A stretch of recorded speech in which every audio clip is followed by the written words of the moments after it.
Hi everybody, it's Vanessa Victor here and welcome to my dyslexic life. Today I'm going to talk about dyslexics and car parks. Oh my word. I think it's probably easier to navigate my way to Mars than to navigate my way around a car park and remember where my car is parked. I went to a shopping mall on the weekend, and this shopping mall it's quite a new one, and they've built this huge car park attached to it, and I just find it so disorientating. I find it so hard to remember where my car is parked. And, some car parks are really helpful. I've been to a couple in the UK where when you walk out of the level you're on, they've painted the floor a certain colour. And that's great for someone like me. I use my visual thinking and I remember the colour. So they help. But this car park, often car parks use letters, don't they, to say the different levels or numbers. And, what I find really difficult is I park my car and I have to kind of take a mental picture of where my car is parked. Because if I don't do that, then I can get lost. I can just not have any memory of where my car is in the car park. And sometimes the levels look exactly the same, don't they? And how confusing is it when you get out on one level and you go to the place that you think your car is parked and it's not there? And of course, then you're thinking, well, where is it? Am I on the right level? I don't know about you guys, but my first thought is always, someone's stolen my car. And then it's usually quite quickly, no, hang on a minute. I think I might be in the wrong place. And then, of course, you've got that horrible stress feeling of thinking, oh my gosh, so where is my car? Where have I parked it? So why does this happen?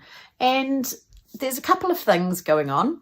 One of them is often while I am parking the car or driving around the car park, I'm thinking about something completely different. So I'm really not taking in my surroundings particularly with particular attention. So when you park your car, you might kind of vaguely notice that maybe it says level M, or that, maybe it says car park, 223. But if you're still really thinking about something else, then that is actually where your attention is. Your attention is actually what you're thinking about.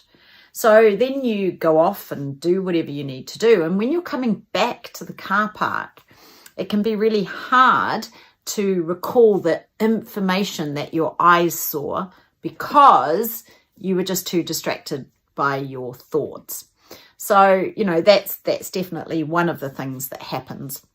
But, the other thing that happens can just be if it all looks really similar, we can have a hard time differentiating where our car is because, we take our information in visually. That's how our brains work. They work with visual information. And unless you've noticed a particular thing that is going to help you remember where your car is, it can be really, really, really tricky because you're looking for these visual clues. And if you don't see the one that you're looking for, then it gets a bit confusing. And if you're like me, this has happened many times before. So usually what happens is I will go to where I think my car is parked and I'll think, yep, it's there, kind of looking around for that visual kind of clue that I had, and I can't see it. And then what I find really hard to do is kind of work out where it might be, because I just go into that, I don't have any idea where my car is now. And we don't have the same sense of direction as others. And then that comes into play as well, because often I can't remember, was the car park like facing the road, or was it facing a building, or I can't remember. I just remember what my car looked like in that car parking space. So what has been really interesting for me is now I know that this happens and I'm quite aware of it. What I tend to do is just take a couple of extra 10-20 seconds when I leave my car to really make sure that I am just taking a bit of a mental picture of where my car is.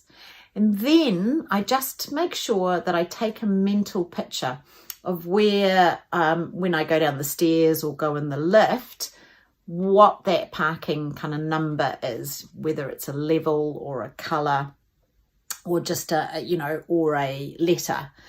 And I do find this helps. I do find if you consciously kind of take in that visual information about where your car is, then it is easier to remember where you've parked your car.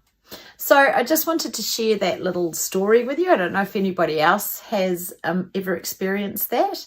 I've been lucky enough to visit Dubai a few times, and the car parks there are enormous. They are huge. And I know, gosh, the first few times I used to get so lost in those car parks. But as I've said, now that I understand how my brain is working and I can use that ability to see things visually, I tend to use that to remember where my car is parked. So I hope you've enjoyed this week in my dyslexic life, and I'd love to hear if you know this and if you've ever experienced it. See ya.